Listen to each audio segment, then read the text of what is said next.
Quel est le point commun entre Katie Switzer, la première femme à avoir couru le marathon de Boston, et une skateuse qui donne rendez-vous à d'autres femmes pour se faire une place dans un skatepark essentiellement fréquenté par les hommes? L'idée de conquête. Bienvenue dans Conquérante, le podcast de Mademoiselle qui fait parler les sportives.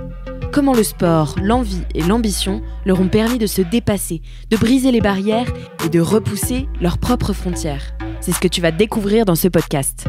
J'espère que Conquérante saura t'inspirer à mener tes propres conquêtes à travers des témoignages de meufs comme toi et moi qui ont osé prendre leur place et la défendre. Salut, c'est Alix. Ce mois-ci dans Conquérante, à l'approche du Tour de France qui se tiendra du 29 août au 20 septembre, je te propose de faire un focus sur les grandes oubliées de cette course ultra médiatisée, les femmes. Maud est entrepreneuse et créatrice du projet Les Bornées qui vise à sensibiliser les femmes à la pratique du vélo, un sport dans lequel elles sont invisibilisées. En parallèle, elle est une grande sportive et adepte du triathlon, cette course qui combine vélo, natation et course à pied. Elle te raconte notamment comment elle est devenue Ironman, ou peut-on dire Ironwoman, en participant au triathlon du même nom, qui constitue l'une des courses les plus difficiles du monde. Cette course a constitué une étape importante de sa vie personnelle et sportive, et raconter comme elle le fait, ça fout de sacrés frissons. Alors, je m'appelle Maud, je suis ce que l'on qualifie d'entrepreneur et sportive. J'ai deux entreprises. Une entreprise qui s'appelle Printurize, qui est un e-commerce dans le monde du sport. Tu fais une course et tu peux l'immortaliser après sous forme d'un poster. Et une autre qui s'appelle Les Bornées et qui est un projet de féminisation, voire même maintenant plus de mixité du cyclisme en France. Ok, et par quoi ça passe en fait? Comment ça se matérialise du coup, la féminisation du cyclisme en France? Alors chez nous, ça se matérialise par des communautés en fait en local. On a développé des ambassadeurs, des duos d'ambassadeurs d'ailleurs, et avec au moins une femme à l'intérieur, dans différentes villes de France et maintenant même Europe, parce qu'on a une ville à Lausanne. Donc c'est la Suisse et notre nouveau territoire de conquête.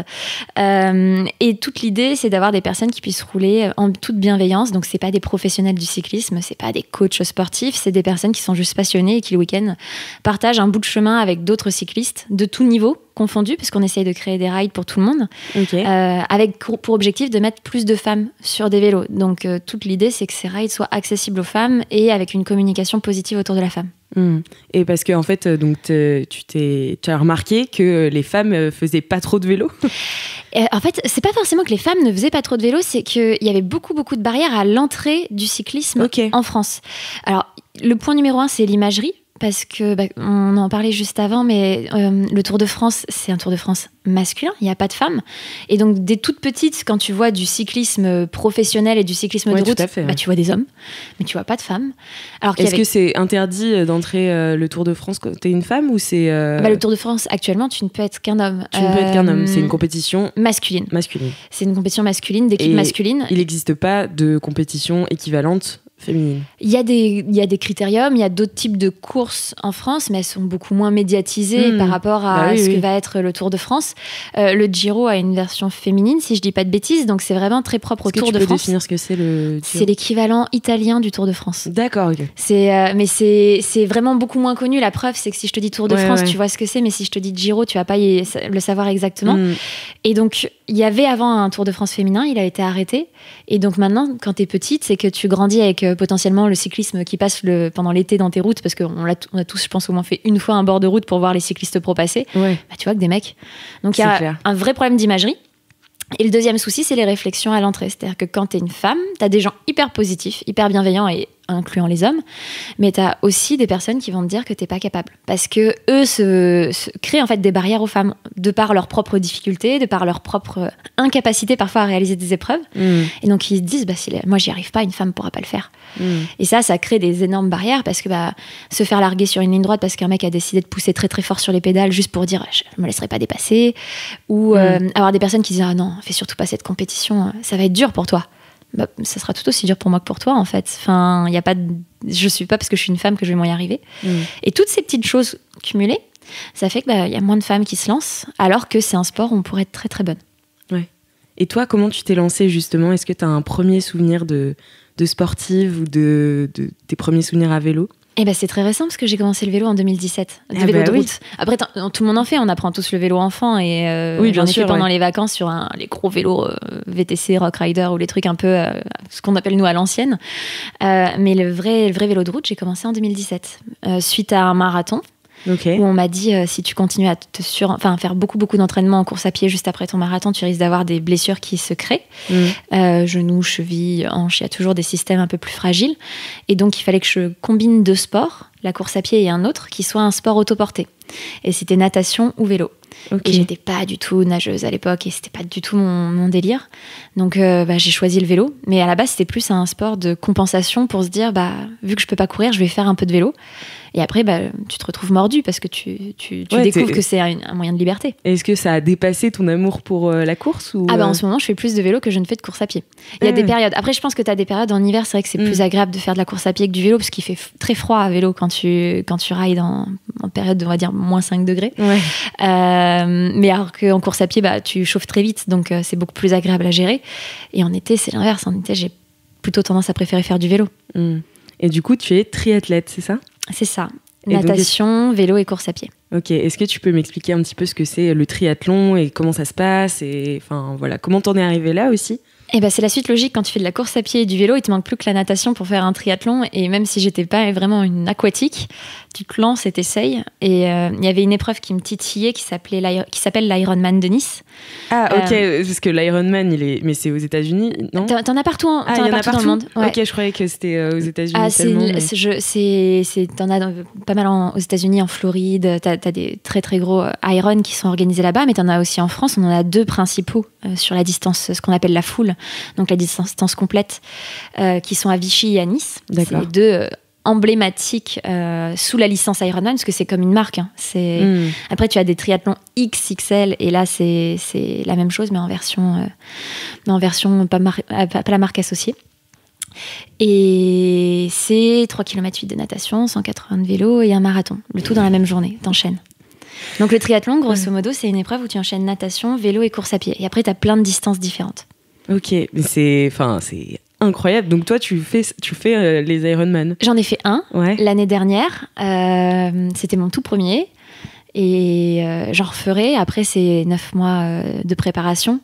Donc, avec des 15 à 20 heures de sport par semaine. Donc, faut le caler aussi dans son emploi du temps. Et là, cette année, c'était un petit peu ambitieux. Et de toute façon, je ne l'ai pas regretté parce que c'était une année blanche. Il n'y a plus une seule course d'organiser.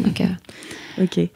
Et donc, du coup, comment ça se passe, justement, cette préparation ? Qu'est-ce que tu fais 15 à 20 heures de sport par semaine. Est-ce que tu te prépares aussi mentalement, physique, tu prépares tout. Ouais, par ton alimentation. Comment ça se passe ? Comment tu te conditionnes à ça, en fait ? Déjà, il faut avoir envie de le faire parce que c'est très, très long. La prépa, c'est la partie la plus dure. En fait, c'est pas forcément le jour de la course. Le jour de la course, c'est la concrétisation. T'as transpiré, t'en as eu marre plusieurs fois pendant toute la prépa. T'arrives le jour J, t'as envie d'en découdre avec ce truc pour lequel tu te prépares. Le jour J, c'est pas le plus dur. En fait, si, tu vas avoir les jambes très très chargées à la fin, tu vas commencer à être fatigué, mais le plus difficile, que ce soit physiquement ou mentalement, c'est pendant ta vraie vie quotidienne, où tu dois enchaîner le boulot, gérer ta maison ou ton appart, en fonction des personnes. Tu dois faire tes entraînements. Parfois, tu rentres, il est 19h, 20h chez toi et tu as 2 heures de vélo. Tu te dis, est-ce que j'y vais ? Est-ce que j'y vais pas ? Alors, il y a des séances, on appelle bâcher des séances, c'est-à-dire tu vas pas, tu la fais pas. Soit physiquement, t'es trop fatigué, soit tu la fais qu'à moitié parce que t'en as marre, t'as faim, t'as envie de rentrer chez toi. Puis il y a des séances, elles sont clés, donc t'es obligé de les faire. Donc c'est beaucoup d'organisation, c'est beaucoup de préparation, et c'est sur tous les plans. C'est-à-dire qu'il faut faire hyper attention à ce que tu manges. Non pas en termes de restrictions, c'est même plutôt l'inverse. Il faut beaucoup manger, parce que tu brûles sur mes journées basiques, je brûlais 2500 à 3000 calories par jour. Et c'était pas les très très grosses sorties. Les très très grosses sorties, je pouvais monter à du 4500, 5000. Donc il faut les manger, ces calories. Et tu dois réfléchir tout d'un coup à ce que tu manges, et tu peux pas réfléchir en restriction. Tu dois te préparer mentalement à avoir une très très longue journée, le jour J, parce que tu vas commencer à 7h du matin dans l'eau. Tu vas enchaîner sur le vélo, tu vas y passer au moins 6, 7, 8 heures selon les niveaux. Et derrière, tu dois faire un marathon. Donc tu es reparti pour les meilleurs 3 heures, pour les moins bons 5 à 6 heures. Donc tu sais que tu passes ta journée à faire du sport et à enchaîner les 3 et à avoir le corps qui au fur et à mesure va se dégrader, parce qu'au fur et à mesure tu as commencé à puiser dans les réserves. Donc tu as plein de choses qui doivent se mettre en place pour te préparer. C'est fou. Et est-ce que t'es accompagné quand tu prépares un Ironman ? Est-ce que t'as un coach ? Ouais, il faut avoir un coach. Je trouve très ambitieux de préparer un Iron juste sur un plan papier, quelque chose que tu téléchargerais sur Internet, parce qu'il y a tellement d'aléas, il y a tellement de moments où tu vas être très en forme et tu vas pouvoir peut-être pousser un petit peu plus parce que ton corps va te dire ok, aujourd'hui c'est bon, tu peux y aller, versus il y a des moments où tu tiens pas tes séances et t'es vraiment au bout physiquement et mentalement, parce que quand tu tiens pas une séance, t'as l'impression d'être nul. Et donc il faut avoir quelqu'un qui soit lucide en fait face à toi, qui soit capable de te dire c'est pas grave, versus là, pousse. Là, aujourd'hui, il faut que tu y ailles. Et ça, tu peux pas le faire sur toi-même, c'est impossible de s'auto-coacher. Et du coup, l'Ironman, donc c'était enfin, j'imagine que c'était pas ton premier triathlon, mais c'était ta première. C'était mon 3e triathlon. En gros, en août 2018, j'ai fait ce qu'on appelle un format S, c'est un tout petit format.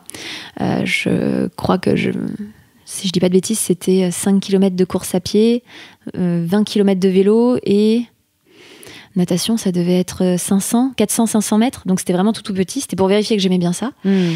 Donc ça, c'était en août.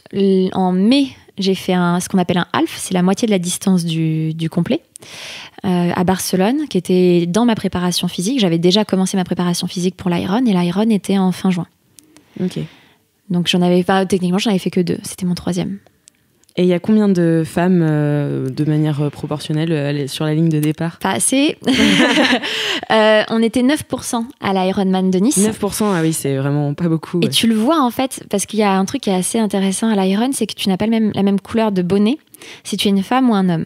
Les hommes avaient des bonnets rouges et les femmes avaient des bonnets blancs. Est-ce que c'est pour une histoire de la compétition est différente ou non, pas spécialement, parce que tu prends le départ dans les mêmes lignes d'eau. Enfin, je suppose que c'est pour justement montrer peut-être plus les femmes par rapport aux hommes. Je sais pas exactement la raison pour laquelle ils nous mettent pas le même bonnet, mais en tout cas, on n'a pas le même bonnet. Et après, il y a les élites qui ont un autre bonnet. Enfin bref, ça, c'est encore autre chose. Et tu voyais très peu de... C'est assez marrant, c'est que tu as très peu de bonnets blancs. Quand tu regardes les vidéos de l'Ironman, tu vois une vague rouge avec des petits points blancs, comme ça, à droite, à gauche. Et là, tu te dis, ah ouais, c'est ça, les femmes. Et d'ailleurs, j'ai une anecdote sur l'Ironman. C'est que, déjà, on dit que t'es Ironman. Ouais. Déjà, d'un point de vue wording, il y a un problème. Et quand tu arrives, il y a une course en fait qui est organisée la veille de l'Iron pour les accompagnateurs. Et sauf qu'en fait, c'est tellement ancré qu'un Ironman, c'est un homme, que cette course est réservée aux femmes. C'est un 5 km en course à pied, réservé aux femmes qu'ils appellent Iron Girl. Donc, je te laisse déjà imaginer toute l'imagerie. C'est-à-dire que tu débarques dans ça, le seul truc qui a un nom féminin, c'est une course de 5 km. C'est pas la distance full. Et quand je suis arrivée pour m'inscrire, on m'a demandé si c'était pour l'Iron Girl. Et il y a eu ce moment où j'ai regardé la personne en disant non, j'irai pas à Nice faire une petite course comme ça, mais c'est tellement ancré que je serai l'accompagnatrice d'un triathlète, je serai forcément la fan. Et par pied de nez, mon copain voulait s'inscrire justement à l'Iron Girl, il pouvait pas parce que c'était un homme, il avait pas le droit, mais juste par pied de nez, il voulait le faire pour dire mais en fait c'est moi le fan de ma copine et c'est elle qui fait l'Iron en fait, c'est pas... Mais t'as toute une imagerie orientée sur l'homme puissant Ironman et la femme accompagnatrice sur le bas-côté, vas-y doudou, c'est parti. Et pourtant, la compétition est mixte. Ouais. Ah ouais, t'as des catégories féminines, tu as un podium féminin. Ah oui, donc c'est pas mixte. En gros, t'es pas classé avec les hommes. T'as un classement général. Mais après, t'as un classement par catégorie. Et ce qui est normal, c'est-à-dire que quoi qu'il se passe, même si la femme, je pense, peut rivaliser, et surtout par exemple en cyclisme avec les hommes, ou même en natation on peut être quand même assez proche, on n'a pas la même capacité musculaire, on n'a pas la même masse musculaire, donc on peut s'en rapprocher, mais de base un homme a un avantage compétitif qu'on n'aura pas. Et je le vois moi d'un point de vue comparatif avec des personnes de mon entourage. Moi je sais que je commence à atteindre sur certains sports, entre autres le vélo, un très très bon niveau pour un niveau féminin amateur qui fait du vélo que depuis 3 ans. Je me vois face à des hommes qui ont commencé en même temps que moi et naturellement, en fait, ils ont plus de puissance ou d'explosivité. Donc, sur certains types d'épreuves ou sur certaines distances, ils vont forcément être devant moi. Et même si moi, je me mets au bout de ce que je peux donner et au bout de mon effort, ils pousseront plus de watts à la fin parce qu'ils ont plus de muscles, parce que naturellement, leur morphologie fait qu'un mec de 80 kg avec une masse musculaire exceptionnelle à l'intérieur de tout ça, parce que sportif, tu développes beaucoup, bah ça, je peux pas rivaliser avec mes 50 kilos. Je vais pas pousser autant parce que j'ai pas autant de muscles. Donc il faut créer des catégories quand même féminines, sinon on n'aurait aucune chance de faire un podium. Et pour autant, en fait, la femme, elle doit aussi être récompensée si elle réalise une épreuve. Tout à fait, ouais. Et toi, comment ça t'est venu, du coup, le sport ? Est-ce que c'est un truc auquel t'as été biberonnée dès toute petite, ou est-ce que c'est quelque chose que t'as découvert plus tard ? Comment ça s'est passé un peu ta découverte du sport ? Alors j'en ai fait des toutes petites, parce qu'on a été baby danseuse, enfin c'est des petits trucs de cours de danse pour les enfants qui servent même d'ailleurs plus à ce que j'appelle de la mobilité. Ça t'aide à découvrir un peu comment bouge ton corps, comment solliciter tes muscles. Moi j'ai été cavalière pendant 10 ans. Ah, ok. J'ai fait 10 ans d'équitation. Bienvenue au club. Ah, toi aussi. Voilà. Cavalière pendant 10 ans, donc ça a toujours été ancré dans mon quotidien, mais pas en compétition. Okay. Je faisais jamais de compète, donc c'est vraiment venu sur le tard. Ça, pour le coup, c'est venu en tant qu'adulte. Et du coup, pourquoi tu faisais pas de compète? Est-ce que c'était un truc qui t'intéressait pas? C'était mon loisir. Ouais, ça t'intéressait pas? T'étais pas compète non, et puis je partais du principe que c'était justement mon exutoire de la semaine à l'école, où il faut que tu sois bonne, où il faut que tu aies des bonnes notes. Et tout ça, en fait, était déjà suffisamment pressurisant. Arrivé le week-end, j'avais juste envie de m'éclater, d'être avec mes potes, de faire les box et de monter et de curer les pieds et d'aller faire brouter le cheval. Enfin, quand on me parlait d'une compétition à 5h du matin un dimanche, alors tu m'avais perdu d'avance. Ouais. J'avais vraiment toute une autre velléité. J'ai passé mes galops, j'ai fait ce qu'il fallait faire pour pouvoir avoir accès à tout. Mais après, les concours de CSO, concours de cross, c'était sans moi. Ouais, je comprends. Et du coup, c'est venu après? Ouais. C'est venu en course à pied. En course à pied, grosso modo, quand j'ai repris le sport après mes études supérieures. Oui, c'est ça. J'ai repris la course à pied. Beaucoup de femmes, en fait, arrêté le sport pendant tes études. Ouais. Et t'as repris la course à pied en sortant d'études, c'est ça? C'est ça. Alors, j'en avais jamais fait avant, mais c'était le seul sport gratuit à Paris. Et quand t'es étudiant, t'as pas les moyens de te payer une salle de sport, c'est beaucoup trop cher. T'as pas des horaires qui sont forcément extrêmement précises parce que j'étais stagiaire en plus de mes études, donc je faisais un peu du sport quand je pouvais. Et puis t'as aussi envie d'avoir une vie sociale, t'es encore très accroché à ces habitudes de soirée, etc. Et donc la course à pied, c'était le sport le moins cher. Tu mets un short, tu mets un t-shirt, une brassière et une paire de baskets. Et donc j'ai recommencé à faire du sport comme ça. C'était d'ailleurs terrible, j'étais mauvaise. J'avais plus aucun cardio, j'avais plus aucune capacité musculaire parce que plusieurs années en t'arrêtant, oui, c'est normal. Hein. Ton corps, il te le fait payer quand tu reprends. Et ça, en fait, je me suis prise au jeu de rentrer dans un groupe de course à pied. D'accord. Qui était, je sais pas si on a le droit de citer des marques, bien mais sûr. C'était le groupe organisé par Nike. Mais alors c'est mort et enterré depuis, ça n'existe plus. Mais fut une époque, Nike organisait des sorties de course à pied dans Paris. Ok. Et j'avais des copines qui y étaient et qui m'ont dit en gros d'y aller. Et donc je me suis prise au jeu du côté run social parce que c'était très agréable. Tu voyais toujours les mêmes têtes. Tu t'entraînais avec des coachs qui étaient payés par Nike.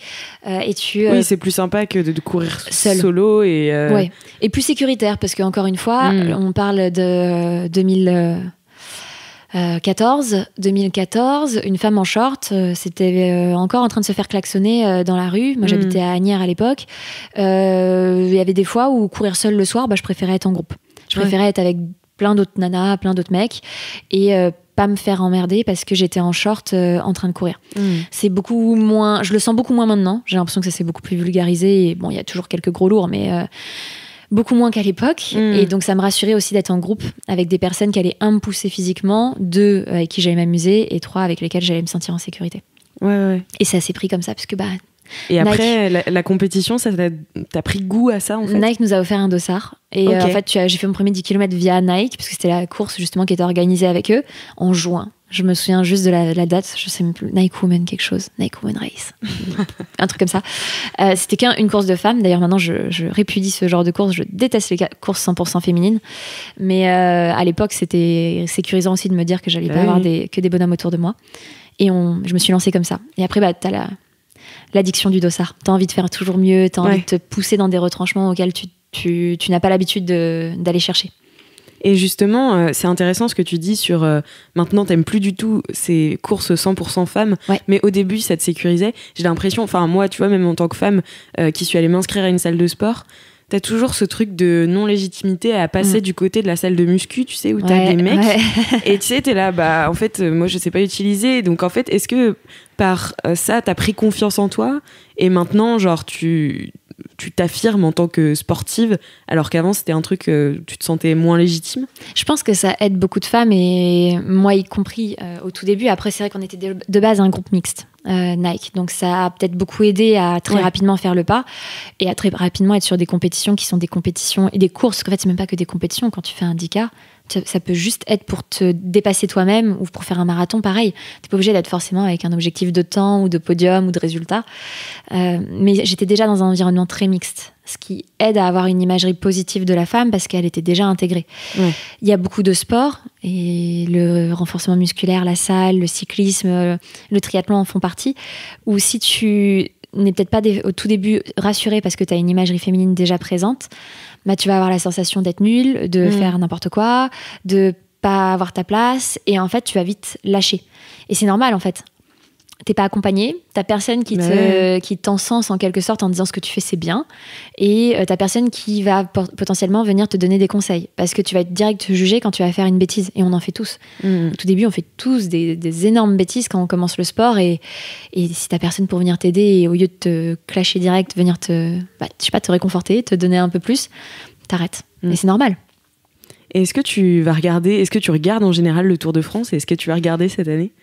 Alors, je suis une très mauvaise élève, c'est-à-dire que je ne regarde pas du tout la télé sportive. Okay. Je n'ai pas de connexion à la télé à la maison, ce qui souvent surprend plus d'un quand je leur dis non, le Tour de France je le regarde pas, de toute façon j'ai pas faudrait que je le mette peut-être en streaming sur mon ordinateur, mais c'est pas du tout mon réflexe. J'aime pas le sport à la télé, mais le sport je le vis, donc j'ai énormément de mal avec cette notion de diffusion sportive.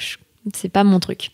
Donc j'aurais tendance à dire non. Maintenant, si demain le Tour passe pas très loin de là où je suis, il y a quelques coureurs cyclistes maintenant qu'on commence à connaître, parce que forcément on s'est fait un peu repérer, et c'est vrai que c'est plus pour aller les encourager eux, mais ça a une dimension plus humaine que la dimension d'aller voir des élites s'entraîner.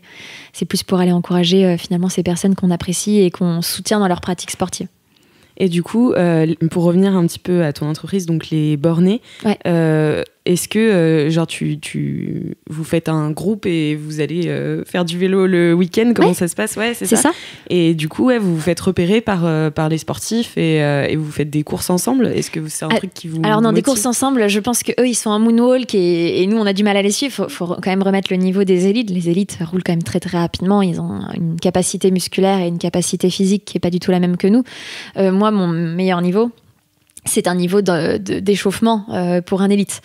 Donc, c'est déjà pas mal. C'est déjà pas mal, mais voilà, je sais très bien que si demain je vais rouler avec un cycliste qui a un niveau professionnel, sauf à ce qu'il soit ce qu'on appelle en hivernage, c'est-à-dire qu'il n'est pas roulé de l'hiver et qu'il ait pris 10 kilos, là j'ai peut-être une chance, mais sinon faut remettre aussi le contexte, c'est que c'est des personnes qui font ça depuis qu'ils ont 15-16 ans et qui sont très très très très très forts dans leur discipline.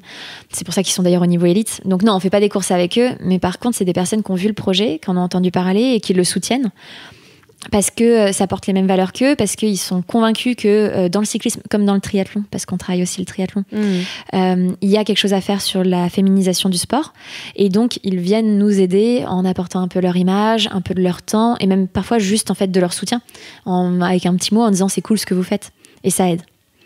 Est-ce que tu peux me raconter une anecdote où un jour tu t'es sentie ultra puissante, tu vois ce que je veux dire, genre comme une conquérante, que tu avais vaincu des barrières? Alors, je sais pas si tu vas me parler du Ironman, mais... Il y a plein de fois. En fait, ça dépend J'aurais plein d'exemples, et ils sont tous très différents les uns des autres. Je vais t'en prendre 3 parce que c'est très difficile pour moi de choisir. Bien sûr. La première fois qu'on a fait l'étape du Tour, on l'a fait avec 4 femmes. C'était notre challenge. En fait, tout le projet Les Bornés est né d'une participation à une épreuve qui s'appelle l'étape du Tour, qui est une des épreuves du Tour de France, ouverte aux amateurs. Tu as 15 000 amateurs qui peuvent faire le départ de cette épreuve, et qui est une épreuve de montagne. C'est rude. Tu montes entre 3 et 4 cols. C'est une journée entière sur ton vélo, à prendre du dénivelé positif dans les pattes, et à la fin, tu finis, t'es sec de chez sec. Bon, il y en a beaucoup qui abandonnent. Et on a commencé cette épreuve ensemble, on l'a terminée ensemble. Et c'est vrai que d'un point de vue sensation, quand on est arrivé en haut de ce dernier col, il ne nous restait plus que la descente, et qu'on était à 4 femmes, toutes habillées pareil, en train de faire cette descente tout ensemble, en se disant on passe la ligne ensemble. Et le speaker savait qui on était. On avait fait une communication avec l'organisateur de la course pour dire qu'il y avait justement des féminines qui prônaient la féminisation du sport, et que le speaker annonce les Bornés arrivent, et que là t'es avec tes autres copines en train de passer la ligne. Ah, mais c'est juste impressionnant. C'est-à-dire que ce moment-là, ça a été un moment d'empowerment assez fou pour toutes d'ailleurs, parce qu'on avait réussi à faire un truc ensemble, et on avait surtout cassé complètement la mentalité du sport compète, parce que le sport compète, c'est je suis là pour défoncer les autres. Or nous, on s'attendait en haut et en bas d'école. Donc en fait, même si t'en avais une qui était meilleure que les autres à un moment donné, elle allait toujours attendre la dernière. Et ça, c'était quelque chose où on avait passé une image, on avait complètement cassé l'imagerie en fait de l'étape du Tour, qui était un concours de quéquette permanent, à qui est le plus fort et à qui arrive en premier. Et ce moment-là, c'est un des tout premiers moments sportif qui reste gravé dans ce côté un peu féminisation et présence de la femme, et qui a beaucoup influencé sur le projet Les Bornés. J'imagine. Le deuxième auquel je pense, c'est l'année d'après. En fait, l'année d'après, nous, on a emmené 32 personnes sur l'étape du Tour, pour qui on a organisé tout un séjour, et qui était une équipe mixte. Et en fait, on avait créé des binômes. Et moi, je sortais de mon Ironman, donc j'allais pas faire la compétition en performance. Et j'avais choisi un binôme avec qui je me sentais à l'aise de faire l'épreuve. Et je l'ai emmené jusqu'en haut. C'est-à-dire que pendant tout l'école, je lui donnais à manger et à boire, je lui gueulais dessus pour qu'elle se motive. Et le but était de l'emmener en haut. C'était, tu lâcheras pas, tu seras finisher de cette épreuve. Elle était très, très dure l'année dernière. On avait 35 km juste de montée. On est monté jusqu'à Val Thorens. Donc c'était très, très, très violent d'un point de vue physique. Et ce passage de ligne où tu l'emmènes jusqu'au bout, et tu sais que tu as emmené quelqu'un au bout de ses limites, au bout de ses retranchements, et en plus de ça, je savais que c'était une des dernières épreuves qu'elle voulait faire parce qu'elle avait un projet de bébé qu'elle a eu. Maintenant, elle est maman. Donc tu savais qu'en plus, c'était l'épreuve de l'année pour elle, et qu'après, elle avait d'autres projets de vie qui allaient être tout aussi importants, mais très différents. Tu es encore plus motivé à emmener la personne, et c'est vrai que pour moi, ça a été une expérience de folie parce que j'ai senti qu'on pouvait emmener des femmes qui avaient au début peut-être pas forcément pensé qu'elles seraient capables de réaliser ce type d'épreuve et qui finalement, en fait, en sont tout à fait capables. Alors que, de base, beaucoup de personnes leur auraient mis des bâtons dans les roues. Donc ça, ce serait le deuxième gros exemple que j'ai. Et le troisième, c'est sûr, c'est l'Ironman. Parce que quoi qu'il se passe, c'était mon challenge personnel de prouver que j'étais capable de faire quelque chose où personne ne m'aurait attendu. En triathlon, c'était pas du tout... c'était les 3 sports où j'aurais jamais performé étant adolescente. La course à pied, j'étais nulle. Tu dis à mon prof de PS que je suis Ironman ou marathonienne, il va, je pense, avoir un fou rire exceptionnel. La natation, je suis pas du tout aquatique. Je mettais pas la tête sous l'eau 1 an avant l'Ironman. J'avais peur de mettre la tête sous l'eau. C'est ouf. Donc c'était un vrai challenge de faire 3,8 km en pleine mer avec 1 kilomètre tout droit dans l'eau. Et le vélo, même si j'en faisais, j'étais très loin d'un niveau performance et d'un niveau où je pouvais grimper des cols, où je pouvais avoir un peu de ce qu'on appelle de caisse. Et c'était un peu mon défi personnel et ma capacité personnelle à dire j'ai réussi à faire quelque chose où il y a peu de femmes, parce qu'Ironman, malheureusement, il y a encore trop peu de femmes, et où en très peu de temps, j'ai réussi à atteindre un niveau qui m'a permis de faire ça, parce que finalement, ça faisait 2 ans que je faisais du vélo, 1 an que je faisais de la natation et peut-être 5 ans que je faisais de la course à pied, quelque chose comme ça. Finalement, oui, t'as performé... tout de suite. Ouais, performer, je sais pas si c'est le mot, mais en tout cas, j'ai fait en sorte d'arriver là où je souhaitais arriver, et je m'en suis donné les moyens. Parce qu'après, la notion de performance, j'ai pas fait un podium.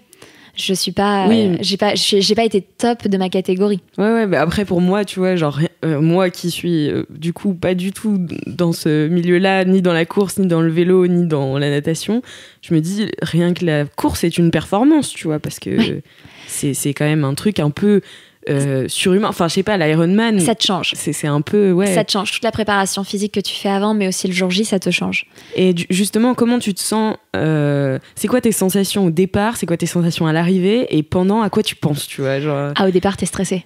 Tu te demandes ce que tu fais là. Tu t'es levé à 3h du mat pour te faire des nattes. Parce qu'il faut que tes cheveux tiennent toute l'épreuve sans que tu les aies dans la tête, etc. À te préparer, à te mettre de la vaseline partout, parce que pareil, tu as tellement de zones de friction qu'il faut que tu évites d'avoir des brûlures, parce que sinon, une brûlure que tu dois garder pendant encore 5 ou 6 heures d'effort, c'est à pleurer. Donc, tu te t'enduis de vaseline pour enfiler une combinaison en néoprène pour aller te mettre à l'eau à 7h du mat. Déjà tu te dis mais qu'est-ce que je fous là, mais pourquoi je fais ça? Tous tes proches qui ont les yeux complètement pas en travers des trous parce que ils se sont tous réveillés à la même heure que toi, mais alors ils se demandent eux aussi ce qu'ils sont venus faire pour te supporter. Ils te disent pas merci sur le coup. Tu te retrouves entouré de plein de personnes qui ont l'air tellement en confiance, parce qu'il y en a beaucoup qui font ça depuis très très longtemps.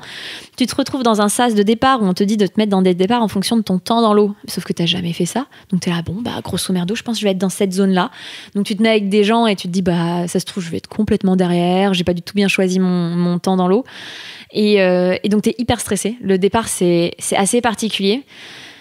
Puis quand t'es dans l'épreuve, en fait tu sais pourquoi t'es là, parce que tu l'as préparé, donc en fait tu te concentres juste sur tes besoins vitaux. Boire, manger, si t'as envie de faire pipi, va faire pipi. C'est vraiment en pilote automatique, et tu réfléchis à ton souffle, à ton cardio. Faut pas que ton cœur passe au-dessus d'un certain stade, sinon tu vas brûler trop de calories, donc en fait tu vas finir pas bien. Faut manger toutes les 30 minutes, faut boire toutes les 15 minutes, et t'es régulé comme ça. Et ton épreuve, tu l'as fait avec des sortes de timeline un petit peu. T'es dans le moment présent, enfin t'es en calcul de ton corps et un peu à l'écoute vraiment de... Et tu décomptes tout, c'est-à-dire que la natation, t'as des bouées qui te donnent des sortes de guidance un petit peu pour savoir où est-ce que tu dois aller, déjà en termes de parcours, mais aussi en termes de distance.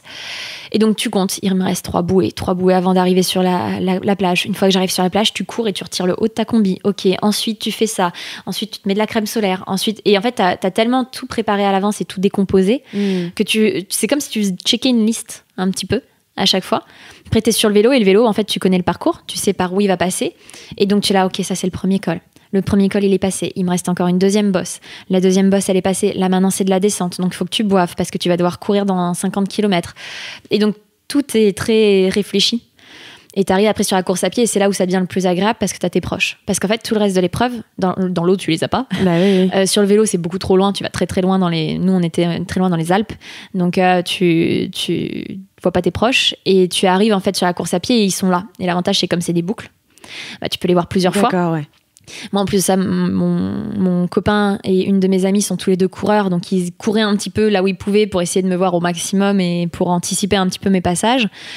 Et c'est là où ça devient un peu plus agréable, et en même temps c'est horrible parce que c'est la dernière épreuve. Ouais, c'est donc ça. T'es bien chargé, t'as bien mal aux jambes. 42 km. Et t'as 42 km à faire. Nous, c'était particulier, c'est-à-dire qu'il faisait tellement chaud. On était sur une canicule le jour de notre Iron.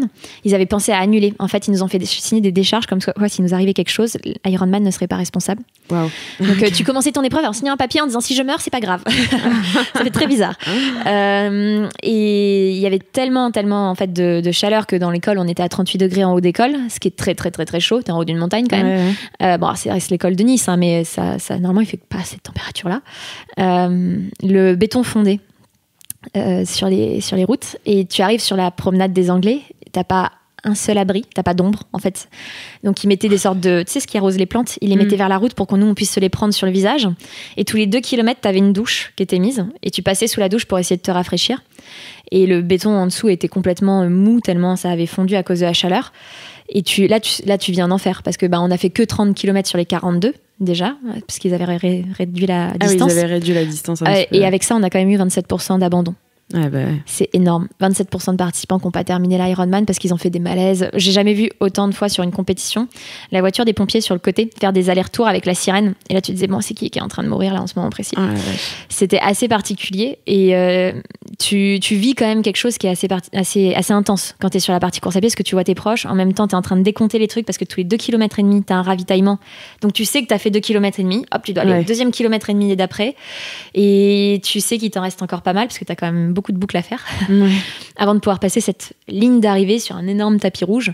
Et là, c'est un truc inexplicable parce que ce souvenir-là, t'as tout le monde qui est en train de frapper. Ils ont des sortes de, je sais pas comment décrire ça, des barrières sur lesquelles ils mettent des bannières un peu en papier ou en plastique, je sais pas. Et les gens tapent dessus.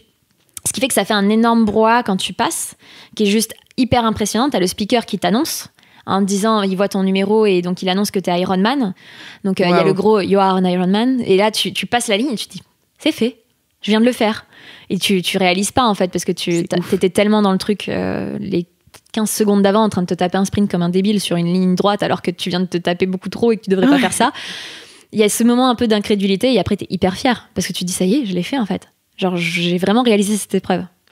C'est ouf. Et après t'as passé, j'imagine, la soirée à fêter ou à dormir. Et alors c'était assez particulier puisque je le faisais avec une personne qui est une connaissance qui a fait un abandon et en fait qui est restée avec nous toute la soirée. Et donc ça a été très compliqué de fêter mon Ironman avec ma famille parce que tu pouvais pas trop dire ouais moi je suis Iron et dire à l'autre hey, pas toi. Donc ça a été un grand moment de malaise pour tout le monde, ce qui a été un peu pour moi, si je dois être très honnête, un peu aussi une déception parce que j'avais envie de fêter. De ta victoire. Et quand ta mère ne peut que te susurrer à l'oreille je suis très fière de toi et qu'elle peut même pas le dire en te prenant avec des grandes accolades, c'est extrêmement particulier. Donc on l'a fêté un peu plus tard avec mes proches. Et t'es fatigué sans être fatigué parce qu'il y a encore beaucoup d'adrénaline. Tu dors pas très bien la nuit d'après l'Ironman. Tu as encore trop d'adrénaline, t'as encore ton corps qui est un peu choqué à ce que tu viens de faire.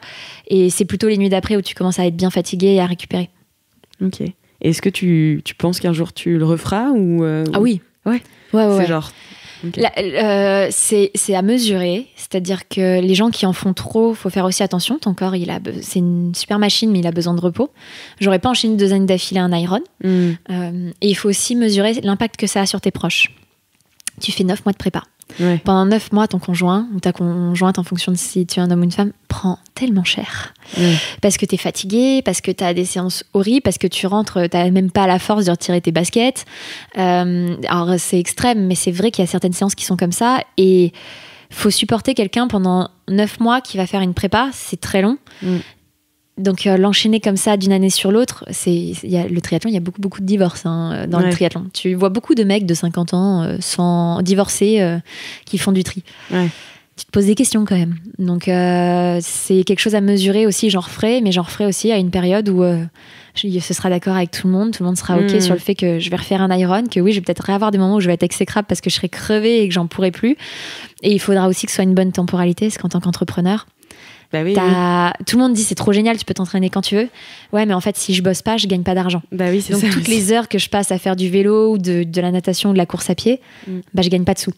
Contrairement à un salarié où c'est des heures peut-être un peu décalées pour s'entraîner, mais ça va pas changer son salaire. Donc il y a une pression supplémentaire, et c'est vrai que si j'en refais un, ce sera peut-être dans un moment un petit peu plus stable financièrement, pour pouvoir avoir une sécurité et être un peu moins stressé le soir quand tu rentres, de te dire je bosse jusqu'à minuit parce que j'ai pas travaillé aujourd'hui pendant 2 heures.